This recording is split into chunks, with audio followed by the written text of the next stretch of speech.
사도행전 우리 60번째 기대 이상의 일을 이루신 하나님이라는 말씀으로 은혜를 나누겠습니다. 바울의 제2차 전도여행은 마게도니아 지방으로 계속 진행되어집니다. 빌립보에서 서남쪽으로 52km 지점에 암비볼리가 있고요. 또 거기서 또 서남쪽으로 50km 지점에 아볼로니아가 있습니다. 이 빌립보, 암비볼리, 아볼로니아, 데살로니가를 잇는 길을요, 로마 제국의 이 수도였었던 그 로마에서부터 마게도니아 동부를 잇는 이 길을요, 뭐라고 불렀냐면 엑나시안 가도라 이렇게 불렀다라는 거예요. 로마가 세계를 정복할 수 있었던 것은요, 세계가 모든 길을 로마로 통하여 만든 그런 정복의 큰 업적 중에 하나였죠. 그것을 통하여서요, 로마는요 세금을 받을 수 있었고, 전략적으로 그 모든 통치하는 도시와 로마를 연결하여서 교육과 문화와 그 모든 것들을 통치할 수 있는 길을 닦는 그런 위대한 역사를 만들었습니다. 자, 그런데요, 이 길은 어떤 길이 되어졌냐? 모든 길은 로마로 통했지만 이 로마를 통하여서 전 세계에 그리스도의 복음을 전하는 왕의 대로가 되어졌더라라는 거죠. 바울의 일행이 이 로마의 길을 따라 100마일을 여행한 것입니다. 로마 제국이 세계를 정복하기 위해 마련한 그 길을 통하여서 어떻게 해요? 하나님의 은혜로 복음을 전하는 통로의 길로 만들어졌더라라는 거예요. 이게 하나님의 은혜죠. 바로 영혼 구원의 대로다라는 거예요. 그래서 예수 그리스도가 그때 당시에 왜 오셨는가? 가장 인류의 역사 가운데 가장 빠르게 복음을 전파되어질 수 있는 가장 좋은 시기에 오셨다라는 거예요. 그리고 입에 입으로 그리스도의 복음을 전하여지고 그것이 역사가 바꿀 수 있는 가장 큰 적시에 예수님이 오셨다라는 거죠. 왜 그래요? 길을 통하여 그리스도의 복음이 강력하게 전할 수 있었기 때문이다라는 거죠. 바울이 전한 복음, 이 바울에게는 나름대로 복음을 전하는 이 황제의 대로를 통하여서 전하는 이 복음을 전하는 방법이 있었어요. 오늘 2절에 보면 바울이 자기의 관례대로 이렇게 복음을 전하는 자신의 노하우가 있었더라라는 거예요. 자, 그것은요, 첫 번째가 무엇이냐면 그는 유대인의 회당에 방문하여 복음을 전했더라라는 거죠. 유대인의 남자 10사람만 있어도 회당을 만들었더라라는 거예요. 어느 지역이든 흩어져 있으면 그 지역에서 10명의 사람들이 모이면 회당을 만들고 그곳에서 하나님의 말씀을 강론하고 가르치고 율법을 교육하고 그런 일들을 이 회당에서 했었죠. 자, 그래서 오늘 1절에 보면 그가 암비볼리와 아볼로니아로 다녀가 데살로니가에 이르니 거기 유대인이 뭐가 있어요? 회당이 있는지라. 어느 지역을 가든지 왕의 대로를 쫓아 큰 도시 중심으로 갔고 도시에 무엇을 찾았죠? 유대인들이 모여있는 회당을 찾아서 복음을 전하는 일을 감당했다라는 거죠. 또 10절에 보면 밤에 형제들이 곧 바울과 실라를 베레아로 보내니 그들이 이르러 유대인의 회당에 들어가니라. 데살로니가도 가서 회당에 들어갔고 베레아도 도착하자 어디로 갔죠? 회당에 갔더라라는 거예요. 이것이 관례대로 바울이 가는 곳마다 복음을 전했었던 가장 중요한 핵심이 바로 유대인들이 모여있는 회당에서 복음을 전하는 일을 감당했더라라는 거예요. 자, 그러면 사도 바울은 유대인들의 회당에 들어가 여러분 무엇을 했을까요? 성경을 풀고 성경을 설명하는 일을 했다라는 거죠. 영혼을 구원하고 영적 설명을 통하여 특별히 하나님 말씀을 강론하고 영적인 생명을 풍성하게 하는 그런 사역들을 감당했더라라는 거예요. 어떤 철학적인 사유나 해박적인 지식이나 어떤 이론이나 심리적 분석이나 이런 것을 말하는 것이 아니에요. 하나님의 말씀을 전했습니다. 사랑하는 성도님들, 진정한 부흥의 시작은 말씀의 회복서부터 있는 거예요. 할렐루야. 말씀을 사모하기 시작하면서부터, 말씀에서 여러분 결국 그 말씀을 통하여 부흥의 시작이 되어지고, 말씀을 갈급하고 또 말씀을 듣고 싶은 열정과 믿음이 생기면서부터 부흥이 시작되는 거다라는 거예요. 몇 년 전에요, 갤럽 조사를 했어요. 고등학생 1200명을 놓고 갤럽 조사를 했다고 합니다. 그 학생들 중에 교회를 떠나는 학생들이 있었다라는 거예요. 그랬는데 교회를 왜 떠나느냐라는 이 1200명의 아이들에게, 고등학교 아이들에게 설문조사를 했다고 합니다. 자, 그랬는데요, 예상된 그 답변이 뭘까요? 우리는 보통 그렇지 않을까요? 교회는 재미가 없어서요, 이런 거 아니겠어요? 또 하나 예상하는 거 뭐예요? 교회에 오면 이쁜 여자아이들이 없어요, 이런 것이 우리가 예상한 답변일 것 같은데 전혀 다른 답변이 1등이 되어졌습니다. 그것은 무엇이냐면 우리 교회의 설교가 은혜가 안 돼요. 이게 1등이었다라는 거예요. 너무 충격적이지 않습니까? 아이들에게 가장 소중한 것, 아이들에게 가장 중요한 게 뭘까요? 하나님의 말씀이었다라는 거죠. 누구에게나 말씀을 사모하는 영이 있어요. 특별히 교회를 왜 와요? 놀기 위해서? 아이들이 교회를 오는 것 자체가 은혜지만 특별히 하나님의 말씀 가운데 도전받고 은혜 받을 때 변화되어질 수 있다라는 거예요. 그 말씀을 사모하는 영을 통하여 진정한 부흥이 일어나는 거다라는 거예요. 하나님의 말씀은 히브리서 4장 12절에 보면 하나님의 말씀은 살아있고 활력있어 좌우에 날선 어떤 검보다 예리하여 혼과 영과 및 관절과 골수를 찔러 쪼개기까지 하며 또 마음과 생각과 뜻을 판단하시나니. 하나님의 말씀은요, 혼과 영과 및 관절과 골수를 찔러 쪼개요. 그리고 우리의 생각과 우리의 뜻을 판단하고 변화시키는 능력이 하나님의 말씀인 줄 믿습니다. 또 하나님의 말씀은 에레미야 23장 29절에 이렇게 이야기합니다.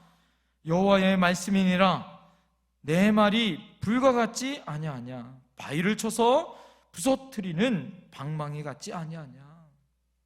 성경에는 하나님의 말씀을 여러 비유로 이야기하죠. 그 중에 하나가 불과 같다, 또 바위를 치는 방망이 같다, 이렇게 말씀하죠. 깨지지 않을 것 같고 변화되지 않을 것 같은데 하나님의 말씀을 통하여 변화되어져요. 사람이 참 안 변하잖아요. 그런데요, 하나님의 말씀을 들을 때 그 안에 진짜 변화가 있더라. 할렐루야. 성경의 66권 중에 그 중에 한 구절이라도 사람의 영혼을 살리고 한 영혼의 인생을 변화시키는 가장 중요한 말씀이, 그 생명이 하나님 말씀에 있는 줄 믿습니다. 하나님의 말씀은 의로 교육하기에 유익하죠. 디모데후서 3장 16절에 보면 모든 성경은 하나님의 감동으로 된 것으로 교훈과 책망과 바르게 함과 의로 교육하기에 유익하니 라고 말씀하죠.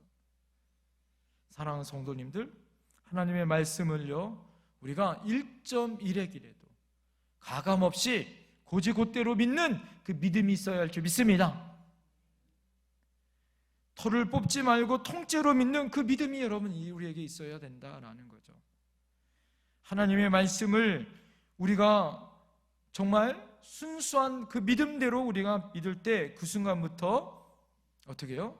하나님이 부담을 느끼시는 거예요. 여러분 예를 들어서 한번 생각해 보세요. 어떤 아들이 공부를 안 하는 거예요. 하도 공부를 안 하니까 이 아버지가 걱정인 거라.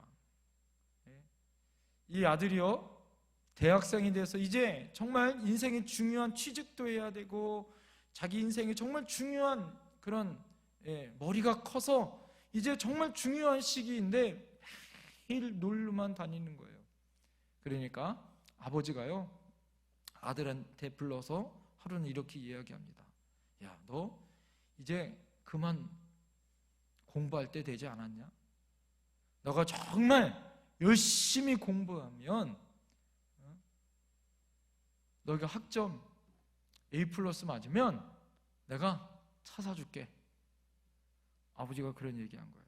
그랬더니 아들이 그런 거죠. 정말이에요? 아빠, 내가 정말 열심히 공부하면 학점 내가 A+ 맞으면 아빠 차 사준다고 약속했어요. 알았어요. 자, 그날부터 이 아들이 어떻게 했을까요? 머리를 싸매고 공부하기 시작합니다. 열심히 공부해요. 아버지가 그렇게 생각했어요. 작심 3일이니까 3일만 보자. 웬걸요? 3일이 지났는데 어떻게 해요? 열심히 또 공부하는 거예요. 일주일이 지났는데도 공부해요? 야, 한 달이 지났는데도 공부해요? 밤을 새면서 공부하고 도서실에 가서 공부하고 열심히 공부하기 시작합니다. 시험 때가 가까우고 있어요? 자, 이거는 아들이 부담일까요? 아빠가 부담입니까요? 아빠의 부담이에요. 왜요? 아빠가 그 아들이 A+ 맞으면 아빠 뭐 사줘야 돼요? 자동차 사줘야 되는 거는 아빠 책임이잖아요. 네? 하나님도 마찬가지더라라는 거죠. 하나님 말씀하셨습니다. 하나님이 우리에게 약속해 주신 성경의 언약의 말씀들이 얼마나 무궁무진하게 많아요. 하나님이 성경에 나오는 수없이 많은 믿음의 축복의 사람들을 통하여서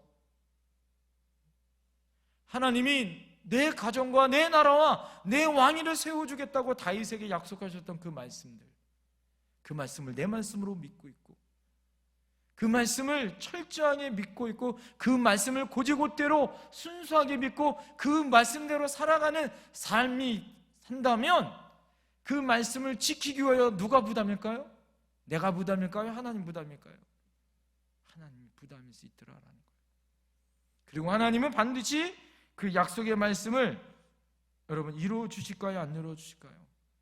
하나님은 반드시 그 말씀을, 그 약속의 말씀을 이루어 주시는 줄 믿습니다. 할렐루야. 바울은 그것을 안 거죠. 하나님 말씀이 그래서 얼마나 중요한지를 안 거예요. 바울이 어떻게 해요? 그래서 가는 것마다 가장 중요한 하나님의 말씀을 전하는 거예요. 그들이 수천 년 역사 가운데 곡해하고 잘못 알고 있었던 하나님의 말씀을 제대로 해석해주고 예수 그리스도의 복음을 전하는 것이 그의 사명이었다라는 거예요. 바울이 뜻을 풀이하여 설명하는 내용이 무엇입니까? 오늘 3절을 보세요. 3절 다 같이 한번 읽어볼까요? 시작. 뜻을 풀어 그리스도가 해를 받고 죽은 자 가운데서 다시 살아나야 할 것을 증언하고 이르되 내가 너에게 전하는 이 예수가 곧 뭐다? 그리스도라 하니. 자, 바울이 전하는 첫 번째 메시지가 무엇이냐? 따라합니다. 예수님의 십자가의 죽으심과 부활. 예수님의 십자가의 죽으심과 부활, 바로 복음이에요. 복음. 가장 중요한 예수님의 십자가의 죽으심과 다시 3일 만에 부활하셨다라는 가장 중요한 말씀을 전하고 계셨더라라는 거죠. 즉 예수님이 당신의 죄로 인하여 죽었고 당신들로 인하여 다시 살아나셨다라는 것을 전하고 있어요. 사람들이 전도하는 것을 잘 들어보면요, 어떻게 전해요? 교회 한번 와봐요. 이게 전도하는 거예요. 자, 교회 한번 와봐요 라는 것 전도지만 더 중요한 게 뭘까요? 정말 원색적인 복음이 무엇일까요? 우리가 예수 믿지 않으면 구원받지 못합니다. 우리가 예수 믿어야 천국 갑니다. 예수 믿어야 구원받을 수 있습니다 라는 이 복음이 진짜 그리스도의 복음, 예수님의 죽으심과 부활하심이 당신을 통하여 역사하실 것이라는 이 복음을 전하는 것이 가장 원색적인 복음의 내용이에요. 바울은 바로 그 말씀을 전하고 있었다라는 거예요. 예수님은 당신을 위하여 죽으셨습니다. 예수님은 당신을 위하여 부활하셨습니다 라는 것을 증거하고 있었습니다. 어떤 수식어를 붙이지 않았어요. 원색적인 예수님의 말씀을 솔직하게 전했더라라는 거예요. 다른 색을 칠하지도 않았습니다. 피 묻은 십자가의 복음과 부활의 사건을 증거하고 있었어요. 사랑하는 성도님들, 여러분 이 예수님을 믿으십니까? 예수님의 피 묻은 복음이 여러분을 살리신 줄 믿습니다. 그래서 우리는 지금 죽어도 천국 가는 줄 믿습니다. 할렐루야.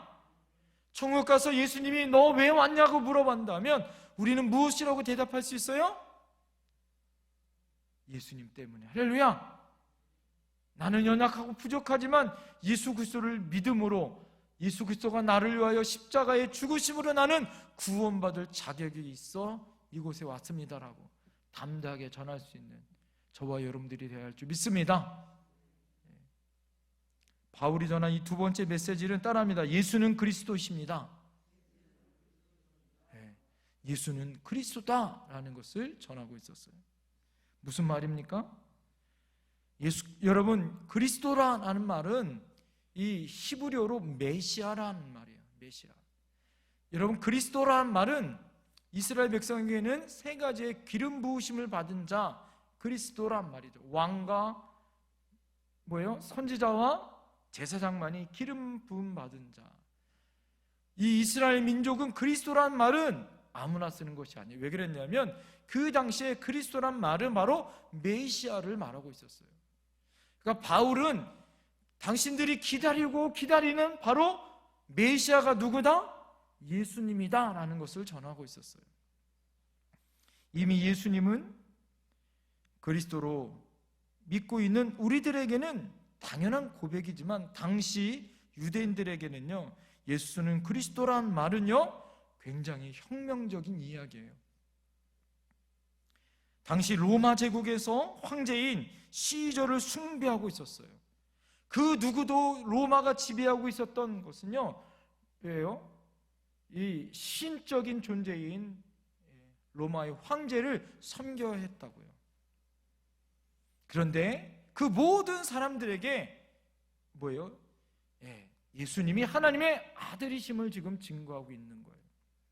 그리고 각 지역마다 뭐가 있을까요? 토착 종교가 있어요. 미신 종교처럼. 각 지역마다의 종교가 있습니다. 우상이 있었어요. 자, 그렇게 자리 잡고 있었던 그 모든 지역에서 예수님이 그리스도라라고 말한다는 것은 뭐예요?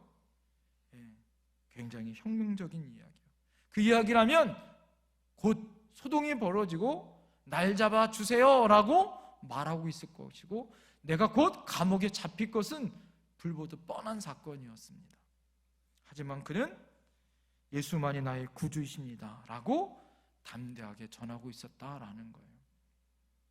사랑하는 성도님들, 어떠한 상황에서도 예수님만이 우리를 구원하실 수 있어요. 할렐루야! 예수만이 나와 내 가정과 이 나라와 열방을 구원할 유일한 구세의 주인 줄 믿습니다. 여러분, 세상에 다른 이름을, 다른 구원받을 이름을 우리에게 주신 적이 없는 줄 믿습니다.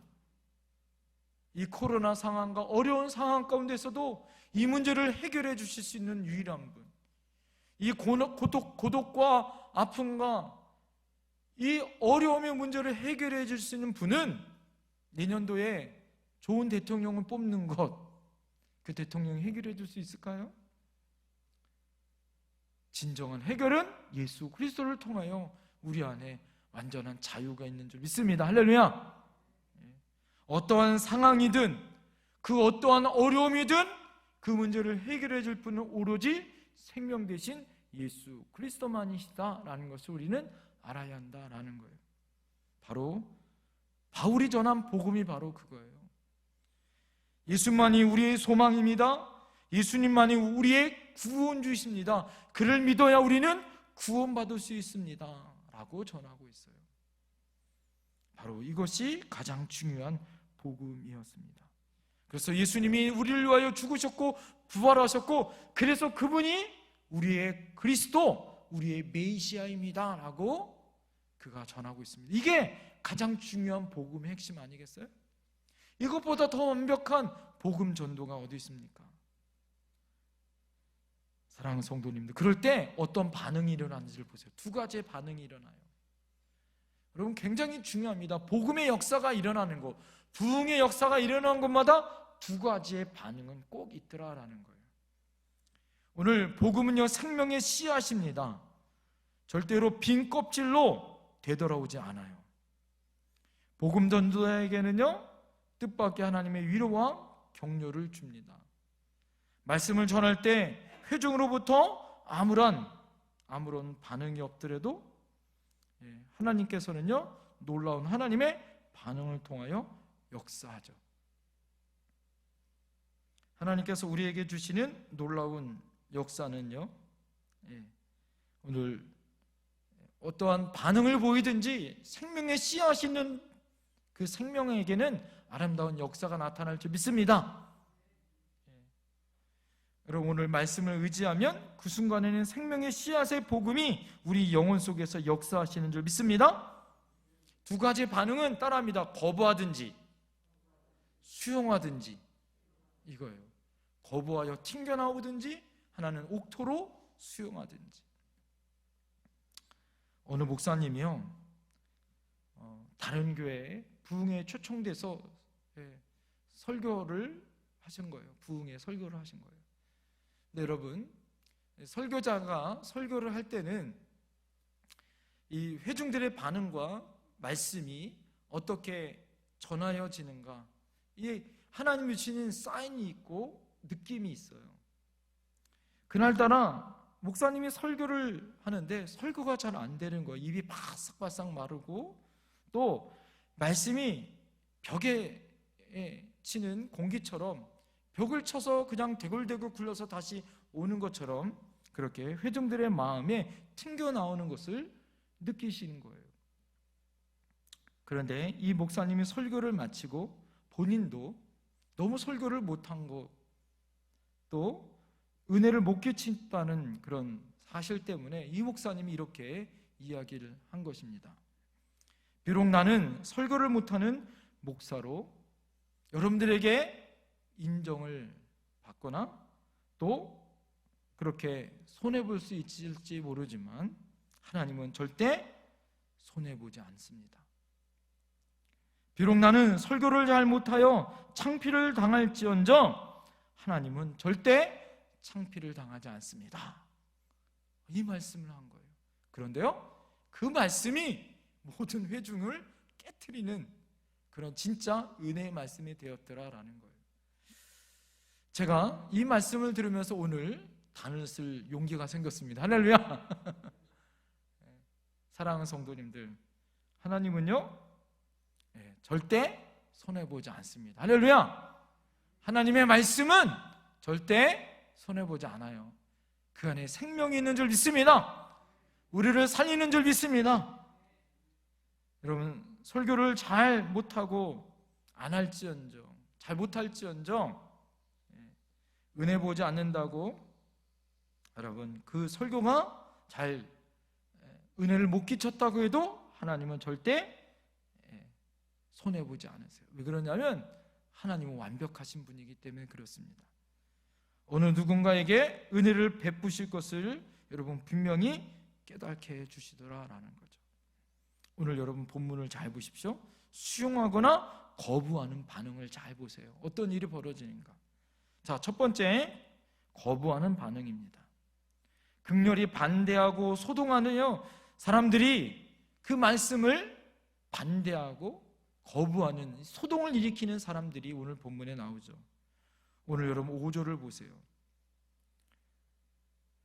5절 말씀. 그러나 유대인들은 시기하여 저자의 어떤 불량한 사람들을 데리고 때를 지어 성을 소동하게 하여 야손의 집에 침입하여 그들을 백성에게 끌어내려고 찾았으나. 자, 13절에 뭐라고 얘기합니까? 데살로니가에 있는 유대인들은 바울이 하나님의 말씀을 베레아에서도 전하는 줄 알고 거기도 가서 무리를 움직여 소동하게 하거늘. 데살로니가에서 하나님의 말씀을 전하고 있는 그들에게 어떻게 해요? 소동을 일으켜서 그 장소에서 말씀을 못 전하게 소동을 일으킵니다. 그들이 베레아로 갔더니 베레아에까지 가서도 그 말씀을 전하지 못하도록 소동하는 일을 또한 하고 있는 모습을 보게 되어집니다. 자, 얼마나 극심한지. 오늘 성경의 본문에 보면 소동이란 말이 3번씩이나 나와요. 그것이 뭐예요? 거부하는 행동이죠. 하나님의 말씀을 거부하는 것뿐만 아니라 반대하고 전하지 못하게 하는 그런 부분들이 얼마나 많은지 몰라요. 여러분, 우리가 전도의 현장에 가보면요, 별의별 일이 다 있습니다. 노방전도나 우리가 복음 전도하는 일에 가보면 별의별 일이 많아요. 제가 청년들 데리고, 우리 신학생들 데리고 전도여행을 떠나고 전도훈련 할 때 우리 성도님들 데리고 전도훈련 하다 보면 별의별 일이 다 있습니다. 자, 그럴 때 아주 극렬하게 거부하는 사람들도 있고, 또 은혜 안에 참 놀라운 은혜의 역사를 또 받는 분들도 있더라라는 거죠. 그러나 또 간절한 마음으로 하나님의 말씀을 받는 사람들도 있습니다. 여러분 11절 말씀 다 같이 한번 읽어볼까요? 11절 시작. 베레아에 있는 사람들은 데살로니가에 있는 사람들보다 더 너그러워서 간절한 마음으로 말씀을 받고 이것이 그러한가 하여 날마다 성경을 상고함으로. 자, 그들이 말씀을 어떻게 했어요? 따라합니다. 간절한 마음으로. 간절한 마음으로, 간이 저리는 마음으로 간절하게 하나님의 말씀을 상고하였다. 여러분, 베레아에 있는 사람들은요, 따지지 않았어요. 말씀을 듣는데 아멘으로 화답했습니다. 할렐루야. 꼬투리 잡지 않았어요. 성경 속에 무엇이 잘못이 있는가, 무엇이 틀렸는가, 그거 따지지 않고 하나님의 말씀으로 순수하게 받아들였다라는 거예요. 다시 말해서 예수 그리스도를 나의 구주로 영접하였고 예수님을 나의 메시아로 영접하는 순간 어떤 일이 벌어졌습니까? 그들의 인생이 변화되어졌고, 바울이 복음을 전할 때마다 그 복음의 말씀이 꿀송이처럼 얼마나 달고 귀했는지를 경험하는 놀라운 역사가 있더라라는 거예요. 저들은 진리를 알게 되었고 영혼 구원을 위하여 말씀의 귀를 기울이는 놀라운 역사가 나타났더라라는 거예요. 사랑하는 성도님들, 말씀의 능력이 나타날 줄 믿습니다. 은혜 받으면 하나님의 말씀이 어떻게 돼요? 너무너무 달잖아요. 할렐루야. 말씀을 또 듣고 싶고 또 듣고 싶고. 할렐루야. 믿음 떨어지면 제일 먼저 나타나는 반응이 뭐예요? 시험 되면, 시험 걸리거나 믿음이 떨어지면 제일 먼저 나타나는 반응이 뭐예요? 교회 오기 싫어요. 또 말씀 듣기 싫고요, 기도하기 싫고. 이게 다 똑같은 거 아니에요? 하나님의 말씀은 늘 생명의 말씀이고 하나님의 씨앗은 늘 똑같습니다. 그러나 내 마음밭이 뭐가 되는 거죠? 길가가 되어지고 바위가 되어지고 가시가 되어져서 자라지 못하고 튕겨나오고 새들이 와서, 사단이 와서 그 모든 것을 쪼아 먹어버리죠. 사랑하는 성도님들, 말씀은요, 영원한 생명의 말씀은 똑같습니다. 중요한 뭐예요? 우리의 마음밭이 어떠냐가 더 중요한 거예요. 오늘 똑같은 하나님의 말씀을 바울 사도가 데살로니가에서도 전하고 베레아에서도 전했어요. 그러나 데살로니가에 있는 사람들은 소동이 일어나 난리를 날렸지만 여러분, 베레아에 있는 사람들은 데살로니가에 있는 사람들보다 너그러워졌다. 하나님의 은혜로 그들이 하나님의 은혜 가운데 말씀을 통하여 변화되어졌더라. 할렐루야. 기독교 TV에 나와 있는 한 목사님이 이런 말씀을 제가 들은 적이 있어요. 몸만 살찌우는 것을 우리는 사육이라 합니다. 그러나 영혼을 살찌우는 것을 우리는 양육이다 합니다. 우리는 언제까지 먹을 것만 찾아다니는 사육만 할 것일까? 사람의 일한 여러분 말씀의 양육을 받아야 합니다. 할렐루야. 할렐루야. 여러분 우리는 사육의 동물들이 아니라 하나님의 말씀으로 훈련받고 하나님의 말씀으로 일어나야 할 줄 믿습니다. 제가 너무 안타까운 것은 코로나19로 2년 동안 양육을 못했어요. 이게 제일 제가 매일매일마다 여러분에게, 그래서 제가 매일 여러분에게 찾아가지 못하지만 매일 그래도 새벽 말씀을 끝나고 말씀을 여러분에게 매일매일마다 말씀을 드시라고 새벽 말씀을 정리해서 여러분에게 매일매일마다 제가 문자로 드리는 거예요. 여러분이 반응이 어떻게 되든지 그건 중요하잖아요. 왜요? 제 사명이에요. 그건 제 사명. 제가 해야 돼. 그래서 저한테, 우리 교회는 아니지만 저한테 말씀을 달라고 하시는 지인들이 있어요. 그분들한테도 제가 계속 보내주고 있어요. 매일매일마다. 저희 어머니, 저희 형님, 저희 가족 중에도. 여러분, 하나님의 말씀은요 우리를 다시 살려요. 할렐루야. 그래서 이제 코로나19가 어떠하든지 제 결심은 내년도에는 양육을 끊치지 않고 계속 할 것입니다.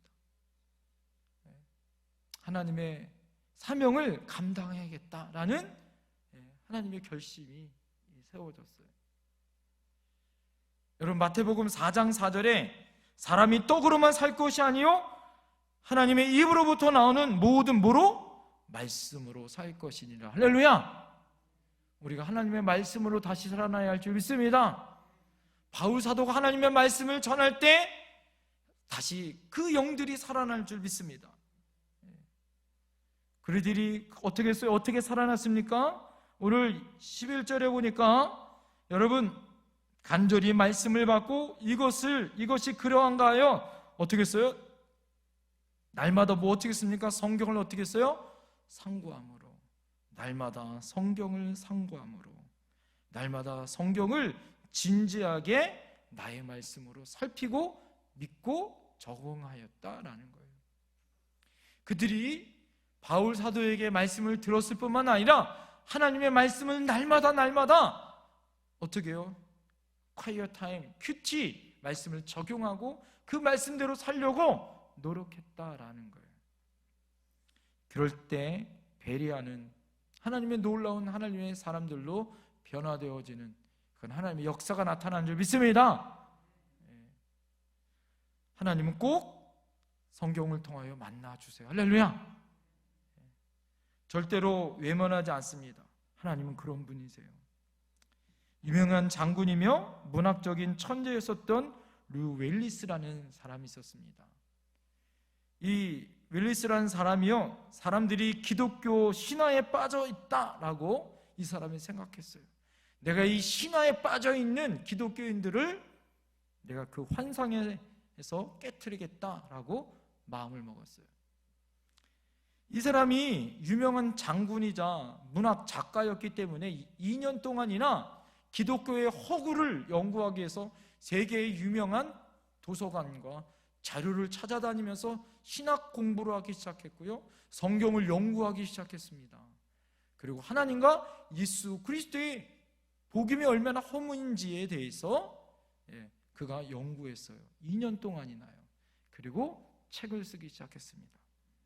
2년 동안 연구하고 그의 책 둘째 장을 쓰다가 누구를 만났을까요?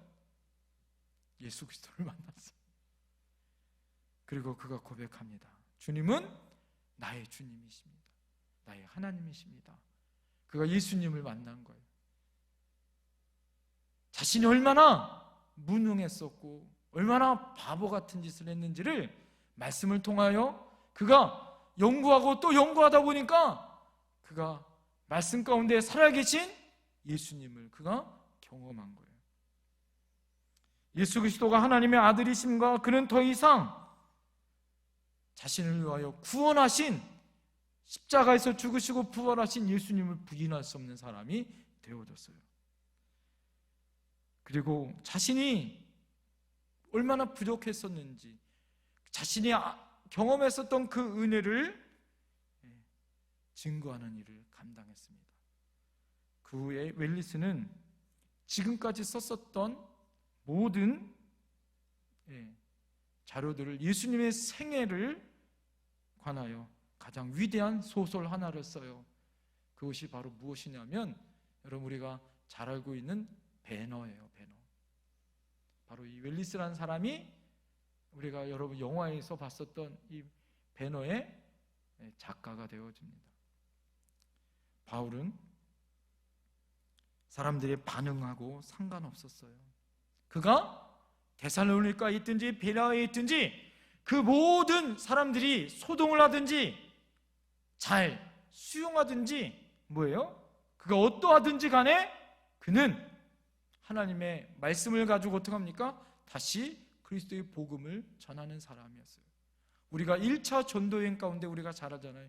루스도라에서 그가 복음을 전하다가 돌에 맞아 죽을 위기에 있었지만 그가 다시 죽을 위해서 살아나자 다시 그 성을 찾아가는 열정의 믿음의 사람이 누구예요? 바울 아니에요. 그는 사람의 반응하고 상관없었더라 이거예요. 사람들이 무엇하여 반응을 보이든지 상관없어요. 그래서 하나님의 은혜로 복음을 전하는 것이 귀중하더라라는 거예요. 이것이 은혜인 줄 믿습니다. 할렐루야. 하나님의 은혜 가운데 데살로니가에서 그는 곤욕을 당하고 소동이 벌어졌지만 아무런 여러분 성과가 없이 베레아에 간 것처럼 우리가 생각되어졌지만 우리가 잘 알듯이 데살로니가에는요 교회가 세워졌잖아요. 그래서 데살로니가 전후서가 데살로니가 교회가 세워져서 세운 성경이 바로 데살로니가 전후서예요. 바울이 전한 복음이 그 교회를 세운 거예요. 할렐루야. 만일 여러분 바울이 그 사람들의 반응에 따라서 널뛰기 하듯 아는에게 그리스도의 복음을 전하였다면 그리스도의 영광과 아름다운 열매는 없었을 거예요. 사랑하는 성도님들, 우리가 사람들이 어떠한 반응을 보이든지 우리는 끊임없이 여러분 어떻게 돼요? 그리스도의 복음을 전해야 하는 거예요. 사람들이 어떠한 반응을 보이든지 우리가 해야 될 이 땅과 죽어가는 영혼들에게 어떻게 해야 돼요? 그리스도의 복음을 전해야 되는 사명이 바로 우리들의 사명이죠. 우리가 잘 알잖아요. 세례 요한을 뭐라고 부릅니까? 광야에 외치는 소리다라고 얘기해요. 그가 어디에서 복음을 전했습니까? 아무도 찾아오지 않는 광야에서 복음을 전해요. 미친 사람 아니에요? 여러분 그가 하나님의 말씀을 전하려면 예루살렘에 가서 사람이 많은 도시에 가서 하나님의 말씀을 전해야 합니다. 그런데 그는 어디서 전해요? 요단강가에서 하나님의 말씀을 전하는 거예요. 광야에서 하나님 말씀을 전합니다. 그러나 그 광야에 사람들이 찾아오더라라는 거예요. 저는 믿습니다. 사랑하는 성도님들, 주님이 계시면 하나님의 능력이 있으면 그 안에 하나님의 살아있는 말씀이 있고 성령이 있고 하나님의 은혜가 있으면 뭐예요? 그것이 빈들이든 광야이든 광야에 외치는 생명의 말씀이 있으면 사람들은 오게 돼 있어요. 할렐루야. 저는 믿습니다. 할렐루야. 우리가 운정에 있지 않고 우리가 교화에 있지 않고 금천 아파트 시내에 있지 않고 재개발 지역에 있지 않을지라도 하나님의 말씀이 있고 할렐루야 생명의 은혜가 이곳에 있으면 하나님의 사람들이 모이게 돼 있어요. 할렐루야. 그 비전을 여러분 잊어버리면 안 되는 거예요. 사람들의 반응에 따라서 어떠한 것에 우리가 치우치지 않냐고 끝까지 그 생명의 말씀을 가지고 전하면 오늘 하나님의 능력으로 여러분 우리에게 놀라운 하나님의 역사가 나타날 줄 믿습니다. 오늘 하나님 말씀을 묵상하면서 제 자신을 다시 한번 보고 발견하는 시간을 가졌습니다. 회중들의 박수가 있을 때면 좋아하고 회중들의 반응이 있으면 신통치 않은가 실망하는 제 모습을 발견했어요. 그리고 하나님은 3등입니다 라는 글을 생각났습니다. 하나님은 3등입니다 라는 글이 어떤 내용이냐면 한번 들어보세요. 1등은 하고 싶은 일, 2등은 해야 하는 일, 3등은 하나님을 만나는 일. 하고 싶은 일을 다 하고 해야 할 일을 다 하고 마치고 그 후에 여유 있으면 하나님을 만나줍니다. 그래서 하나님은 3등입니다. 어려운 일이 생길 때도 하나님은 3등입니다. 내 힘으로 한번 해보고 그래도 안 되면 나와 가까이 있는 나를 도와줄 사람들에게 도와달라고 하고 그마저도 안 되면 그때 하나님을 부릅니다. 그래서 하나님은 3등입니다.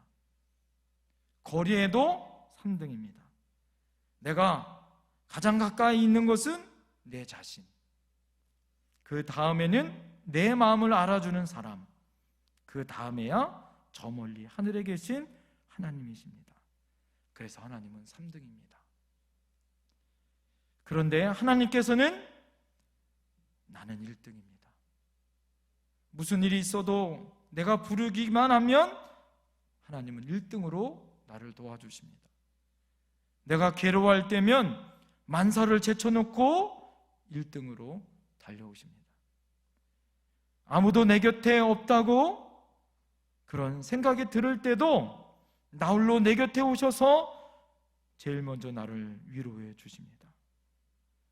나는 하나님께 언제나 1등입니다. 사랑하는 성도님들, 우리 모두 다 나도 하나님이 나의 1등입니다 라고 고백하길 원해요. 할렐루야. 하나님이 나의 1등입니다 라고 그런 고백하는 삶을 살았으면 좋겠어요.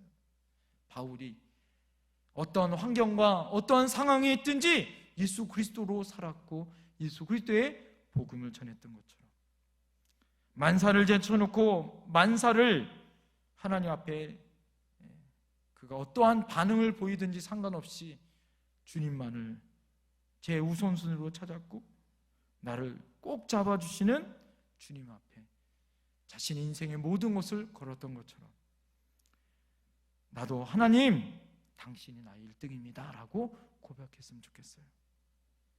사랑하는 성도님들, 우리의 환경이 아무리 힘들고 앞이 막혀있는 데살로니가처럼 힘들 수 있어요. 일이 잘 풀리는 베레아처럼 잘 풀릴 수도 있습니다. 그러나 우리들이 정말 해야 할 일은 주님 때문에 감사하는 일이에요. 할렐루야. 주님이 나의 1등이 되는 일이에요. 할렐루야. 그것으로 나의 모든 사명을 다하여 최선을 다하고 그리스도의 복음을 전하고 하나님의 영광을 돌리는 그 사명을 죽기까지 저희 여러분들이 그 사명을 다하는 것이 우리들이 해야 될 진정한 길인 줄 믿습니다. 기도하겠습니다. 여러분, 이 시간 하나님 앞에 기도할 때 하나님 그렇습니다. 하나님은 나의 3등입니까? 아니면 나의 1등입니까? 바울이 예수님이 나의 십자가와 부활이 되셨던 것처럼 예수님이 나의 메시아가 되었던 것처럼 데살로니가나 베레아나 사람들이 어떠한 반응과 어떠한 태도가 보이든지 그는 최선을 다하여 열심을 다하여 예수님의 복음을 전했던 것처럼 주님, 우리에게 이 사명을 다하게 해주십시오. 하나님 앞에 우리가 그 사명을 다하는 저희들이 되게 해달라고 하나님 앞에 여러분 간절히 여러분 기도하시는 저와 여러분들 될 줄 믿습니다.